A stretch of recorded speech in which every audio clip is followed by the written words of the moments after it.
Hi friends, இன்றைக்கி வந்து பார்த்திங்கன்னா அம்மா வந்து மிளகாத்தூள் அரைக்கிறாங்க.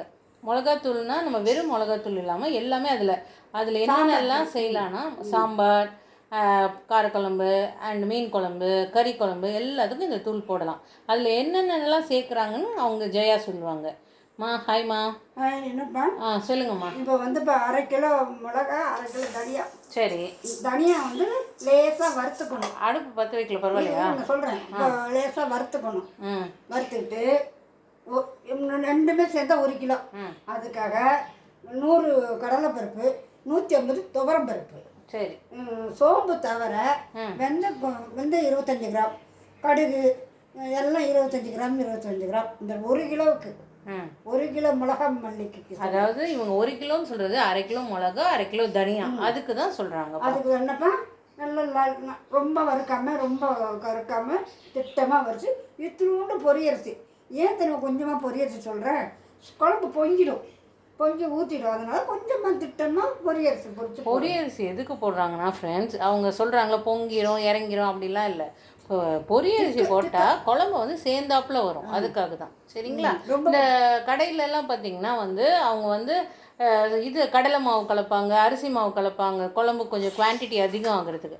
ஆனால் நம்ம கொஞ்சமாக வந்து அரிசி போடலாம். கொஞ்சமாக அரிசினா என்னப்பா, ஒரு கைப்பிடி நம்ம வறுத்து போட்டாவே நல்லா இருக்கும்டா. அதுவும் நான் 1/2 கிலோ மிளகா, 1/2 கிலோ தனியாக்கே ஒரு கைப்பிடி அரிசி தான் நான் சொல்கிறேன்னு. அண்டு வேறு என்னம்மா? இப்போ நீங்கள் வறுத்து காட்டுறீங்களாம்மா? காட்டுறேன். சரி பண்ணுங்கப்பா. அடுப்பு பற்ற வைக்கிறேன்ப்பா. சரிம்மா. ஓகே. ஃபஸ்ட்டு தனியாக வறுத்துக்கிறேன்ப்பா. ஏன்னா ரொம்ப சூடு இல்லாமல் ரொம்ப இல்லாமல் திட்டமாக வறுத்துக்கிறேன்ப்பா. அதாவது எதுக்காக அது வறுக்கிறாங்கன்னா வாசமும் வரும். இப்போ எதுவுமே பூச்சிலாம், அதாவது வண்டுலாம் வரும், அதெல்லாம் வராமல் இருக்கிறது. முதல்ல வெயிலெல்லாம் எல்லாரும் காய வைப்பாங்க. இது இன்ஸ்டண்ட்டாக இப்போ தீந்துருச்சு. இப்போ இன்றைக்கி நமக்கு வேணும் அப்படின்னா இப்போ வெயிலில் நம்ம காய வைக்கும்போது அதில் தூசிலாம் வருது, வயசானவங்க மாடியிலலாம் ஏற முடியாது. அதனால அடுப்பில் சும்மா இதை சிம்மில் வச்சுட்டு சும்மா ஹீட்டு நல்லா வறுக்கணும்னு அவசியம் இல்லை. அந்த மல்லி கை பிடிக்கிற அளவுக்கு பக்குவமாக ஹீட்டாக இருந்தாவே போதும். ஹீட் ஆகிடுச்சா? இதை எடுத்து தனியாக வச்சுப்பாங்க. அண்ட் இதை சிம்மில் வச்சுக்கோங்க.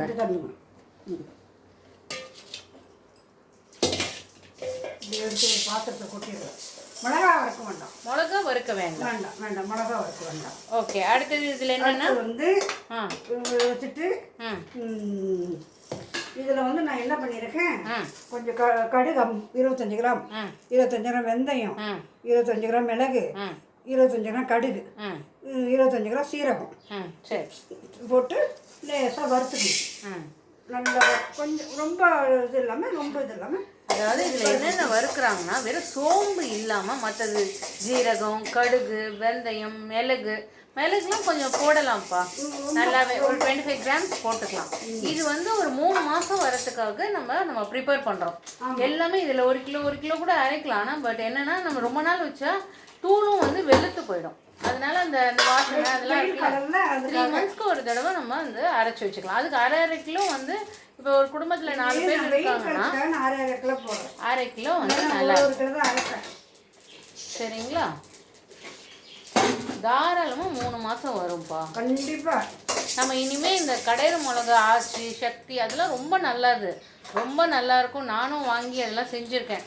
பட் ஆனால் நம்ம வந்து என்னென்னா ப்ரைஸு நம்மளோட என்ன சொல்கிற எக்ஸ்பென்சஸ் பொறுத்து நம்ம இதெல்லாம் நம்ம வாங்கி அரைச்சோன்னா ரொம்ப நாள் வரும். மாதம் வரும்போது இந்த தனியாக கொட்டிட்டு இதுக்கு வந்து பார்த்திங்கன்னா ஒரு 800 ருபீஸ் வரும்ப்பா இந்த எல்லாமே வாங்குறதுக்கு. சரிங்களா? 800 850 வரும். அரைக்கிறதுக்கு அவன் 75 ரூபாவோ 100 ரூபாவோ கண்டிப்பாக வாங்குகிறான். ஸோ 900 ருபீஸ் வாங்கினோன்னா 3 மந்த்ஸ்க்கு இது தாராளமாக வரும். நம்ம வந்து அரிசி வாங்குகிறோம்ல, இப்போ அரிசி வந்து 3 மந்த்ஸ் 4 மந்த்ஸ்க்கு ஒரு தடவை வாங்கும்போது அப்போ இந்த மிளகா மல்லி நம்ம அதில் ஆட் பண்ணக்கூடாது. அரிசி வாங்கினோன்னா அப்போ இது எல்லாமே சேரும்போது நமக்கு எக்ஸ்பென்சஸ் 7000க்கு மேலே போயிடும். ஸோ அது அல்டர்னேட்டிவாக நம்ம வச்சுக்கணும். அரிசி வாங்காத டைமில் மிளகா வாங்கணும், அந்த மாதிரி. சரிங்களா? குண்டு மிளகா பண்ணோன்னா கொஞ்சம் தூள் கொஞ்சம் சேர்ந்தாப்புல வரும்ப்பா, நிறையா வரும் தூள். நீட்டு மிளகா நமக்கு காரமும் கம்மியாக இருக்கும், குவான்டிட்டியும் கம்மியாக இருக்கும்.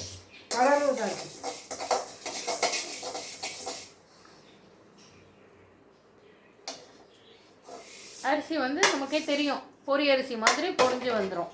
சரிங்களா? அண்டு கருவேப்பிலை போடுவீங்களாம்மா? போட மாட்டேன். கருவேப்பிலை போட மாட்டாங்கப்பா. போடுவாங்க சிலர் போடுவாங்க, சிலர் அம்மா வந்து கருவேப்பிலை போட மாட்டாங்க. இதே இட்லி பொடி பண்ணும்போது அம்மா போடுவாங்க. இட்லி பொடி நான் உங்களுக்கு தனியாக அதுக்கான ஒரு வீடியோ தனியாகவே போடுறேன். அவங்க எல்லாமே பாருங்க கையில் அளந்து போடுறாங்க பாருங்க. அவங்களுக்கு பழக்கம் இல்லை, ஒரு 40 வருஷம் சர்வீசஸ் இருக்கும்.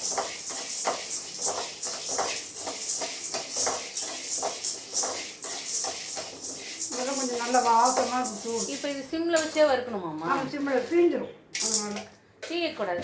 நல்லா இது கொஞ்சம் என்ன சிம்மில் வச்சுட்டு குழம்பு போடுறோம்ல. ஓகே, தீஞ்ச வாசம் வரக்கூடாது. Okay okay. அவ்வளோதான், சும்மா வச்சு பொறுன்னு வறுத்து நம்ம இந்த மாதிரிலாம் இல்லைடா, சும்மா லைட்டாக அப்படி கொஞ்சம் வாசத்துக்கு அப்படி வறுத்தா அந்த பருப்போட வாசனை கொஞ்சம் வெளியில் வரும். ஓகேங்களா? அதே தான் வறுக்கிறது எது பூச்சிலாம் வரக்கூடாது சொல்லிட்டு தான். இது தாராளமாக உங்களுக்கு நல்லாவே யூஸ் ஆகும்ப்பா. சாம்பாருக்குலாம் நீங்கள் ஒரு கரண்டி 2 பேர் 2 பேர் 3 பேருக்கு ஒரு கரண்டி போதும். இதே மீன் குழம்புக்கு ஒரு 2.5 கரண்டி போட்டால் போதும், 3 கரண்டி போட்டால் போதும். ஓகேங்களா? உங்களுக்கு போடும் போதே தெரிஞ்சிரும்மா. அவ்வளோதானம்மா? சரி, எல்லாருக்கும் பாய் சொல்லுங்க. எல்லாரும் வந்து அவங்க அப்படிதான் இருக்கு. ஆனால் பட் இது நீங்கள் செஞ்சு பாருங்கள், ரொம்ப உங்களுக்கு யூஸ்ஃபுல்லாக இருக்கும். ஏதாவது தெரியலன்னா பாட்டி கேளுங்க. கரெக்டாக செய்யணும். பாய்ப்பா. பாய்.